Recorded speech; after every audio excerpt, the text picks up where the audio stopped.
Nosotros ahora vamos a ponerle un poco de cultura, Sí. un cacho de cultura a Sí. este programa, porque aquí tengo este libro, Prensa y Política en Corrientes, Actores, Instituciones y Discursos, siglo XIX y siglo XX. Y está con nosotros la coordinadora de este trabajo, que es María del Mar, Marimar para nosotros, Solís Carnicer. Marimar, bienvenida, gracias por estar con nosotros. Gracias por el tiempo. ¿Cómo estás? Muy Bueno, bien. ¿de qué se trata esto?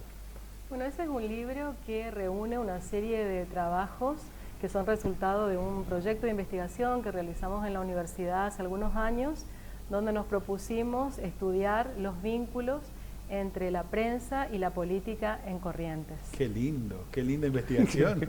Qué lindo desafío también, Tomás. Qué linda investigación, ¿no? Fue un verdadero desafío realmente. Pero Bueno, dice siglo XIX y siglo XX porque esto arranca sobre los fines del siglo XIX y hasta los años 70, fines del siglo XX. Digamos. sí, intentamos, si bien no, claramente no, en un libro como este es imposible abarcar todo, Claro. toda la historia del siglo XX de Corrientes, ni tampoco toda la historia de la prensa, sino que fuimos tomando algunos ejemplos, algunos periódicos y también algunos momentos que consideramos importantes o claves como para poder trabajar eso en la prensa escrita, ¿verdad? Sin necesidad de, o sin ganas de spoilear, digo nada, Ajá. es un trabajo de investigación, no es que esto tenga alguna conclusión personal ni nada, sino, pero ¿qué arroja esto? ¿Qué conclusión te deja a vos después de haber participado de esto, de haber coordinado el equipo, de haber coordinado el trabajo? ¿Qué pensás de la prensa? Y bueno, nosotros, los historiadores, lo estoy hablando acá como historiadora, ¿no? Trabajamos muchísimo con la prensa. Es nuestra principal fuente de información. Para reconstruir los procesos históricos y sobre todo los procesos histórico-políticos, en mi caso de la provincia de Corrientes, la prensa siempre fue una de las fuentes principales. Y bueno, y eso fue lo que nos llamaba un poco la atención, el hecho de que prácticamente todos usamos a la prensa como fuente, pero no existían trabajos que tomaran a la prensa como objeto de estudio en sí misma, sino siempre usábamos para sacar información de allí, pero no como un objeto de análisis en sí.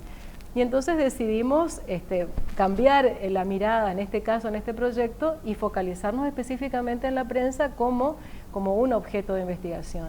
Porque nosotros, bueno, a partir de nuestras investigaciones históricas, teníamos ciertas intuiciones de cómo eran esos vínculos y esas relaciones, pero necesitamos focalizar el trabajo específicamente en eso. Bueno, lo que vimos es que... ¿Se confirma un poco eso que vos decías recién? Digamos, uno tenía una idea de cómo, pero terminan confirmando Y en gran parte sí, porque bueno, la prensa en Corrientes es una prensa política fundamentalmente. Sin dudas. Y entonces esto se observa desde fines del siglo XIX y hasta fines del siglo XX. Incluso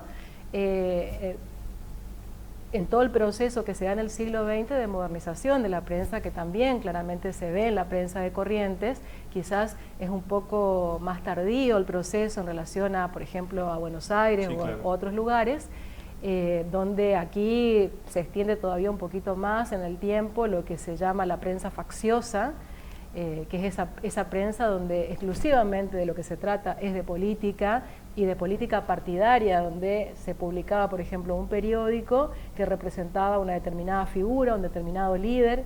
Incluso dentro del mismo partido había varios periódicos en función de los diferentes dirigentes que estaban compitiendo para una elección, por ejemplo. Y bueno, y esto, que es una característica de la prensa política o facciosa del siglo XIX, que podemos encontrar en la prensa de todo el mundo, no solamente aquí, por supuesto, para principios del siglo XX esto se va modificando.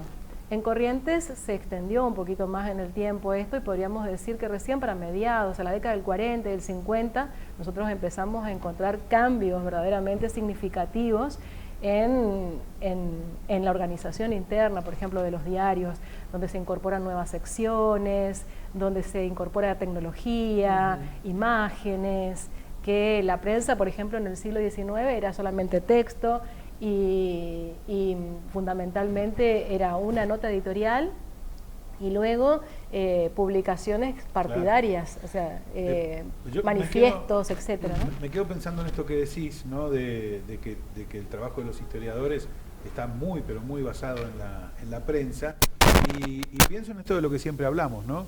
de que lo que pasa hoy, por ejemplo, con los distintos medios, sobre todo hablando de la prensa escrita, de la prensa gráfica, y el tratamiento totalmente distinto de una misma noticia, de algo, de un hecho, como 3 medios o 4 en una sola ciudad lo analizan de manera distinta y sacan distintas conclusiones. ¿Cómo trabaja un historiador con eso? Bueno, justamente la segunda parte del libro que analiza a la prensa desde la perspectiva del análisis del discurso, justamente esos trabajos apuntan en ese sentido. Y lo que hacen es un análisis muy minucioso de determinadas publicaciones o formas, ¿verdad?, de decir las cosas. Y bueno, lo que se observa es que, claro, bueno, las interpretaciones pueden ser distintas, pero los modos son muy parecidos, es decir, los modos en los que los distintos periódicos, en este caso estamos hablando sobre todo de los del siglo XIX, porque son los dos trabajos que específicamente... ¿Cuáles son los medios, perdóname, que están, en los que basaron la investigación? Del análisis del discurso. Sí, sí. Y bueno, son periódicos del siglo XIX, se trabajó con Las Cadenas, con El Autonomista, El Liberal, que eran diarios que pertenecían sobre todo a sectores del autonomismo, claro, y al sector del Partido Liberal, claro, que eran los dos partidos que estaban en disputa en ese momento. Y si bien la mirada sobre los problemas y sobre la política o sobre la actualidad de los diferentes periódicos era distinta en función de los distintos partidos, claro, las formas que utilizaban para poder decir su verdad, podríamos llamarlo de esa forma, era la misma, exacto, sí. Hay una serie de hechos, vos bien contabas que el libro tiene, digamos, una división entre lo que pasa en ese momento e incluso algunos acontecimientos puntuales sobre los que basan buena parte de la investigación del siglo XX incluso, ¿no? Sí, bueno, hay un capítulo que escribimos con Andrea de los Reyes, que analizamos, a mí me gustó mucho ese trabajo en particular, hacer esa investigación me gustó mucho, que es un análisis sobre un periódico que se publicó en la década del 40, el 50, que se llamó El Diario del Foro.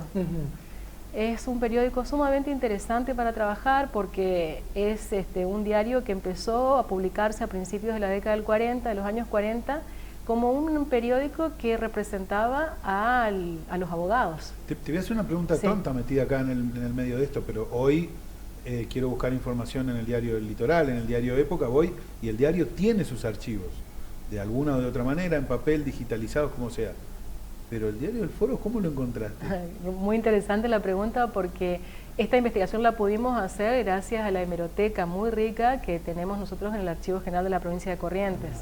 Tiene una hemeroteca sumamente importante, yo le diría que de las mejores del país, con periódicos desde mediados del siglo XIX hasta la actualidad. Impresionante. Gracias a, en su momento, quien donó la primera gran colección de periódicos que están en el archivo fue Manuel Florencio Mantilla, que donó toda su colección y están encuadernados, tal cual como él la donó a principios del siglo XX, su familia, ¿verdad?, después que él falleció, y bueno, y después se fueron incorporando nuevos periódicos, y de la última incorporación que hay en la hemeroteca, una donación muy importante que hizo la familia Torrent de todo el archivo del Diario Liberal, que es realmente fantástico. Bien. El libro va a ser presentado, ¿no? Va a ser presentado mañana. Mañana a las 19:30 en la Secretaría de Extensión Universitaria de acá de la Delegación de Corrientes. Bueno, allí va a ser la presentación que va a estar a cargo... 9 de Julio Córdoba. A cargo de Gabriela Quiñones, que es historiadora, y de Carlos Lescano, bueno, que es periodista, tratando de tener miradas distintas, a ver, bueno, qué nos dicen acerca de lo que leyeron ellos del libro. Excelente.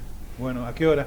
A las 19:30. A las 19:30, bueno, están llegamos, todos invitados. Perdón, Marimar, ¿llegamos hasta ahí, digo, por el tiempo, o seguiremos, o la investigación todavía prosigue pensando un poquitito más en lo que viene? Porque el tema es interesantísimo y hay mucho para tratar. Quedó muchísimo sin trabajar y bueno, hay parte de la investigación que no está incluida en el libro, que está publicado en otros lugares, pero también hoy hay ya un equipo de trabajo en la carrera de comunicación social que se está dedicando exclusivamente a hacer historia de los medios y ya no solamente sobre la prensa escrita, sino también sobre la radio y la televisión. Bien, qué bueno. Qué bueno porque es lo que tenemos que dejar. Es importantísimo, sin historia no somos nada. Totalmente. ¿Sí? Bueno, y se lo vas a decir a alguien que de historia sabe. Y bueno, por eso, justamente. Sí, sí. Y bucea en ese terreno como nadie. Bueno, Marimar, entonces, la invitación es para mañana, ¿no? Mañana a las 19:30. Todo lo mejor, gracias por el tiempo, gracias por dedicarle tus conocimientos a una investigación de tales características, pero de manera directa o indirecta, los que estamos cerquita de los medios vemos, digamos, bueno, vamos a enterarnos un poco más de cómo ha sido y qué hay, ¿no? Sí. Detrás. Seguro que sí, seguro que sí. Gracias por venir. No, gracias a ustedes.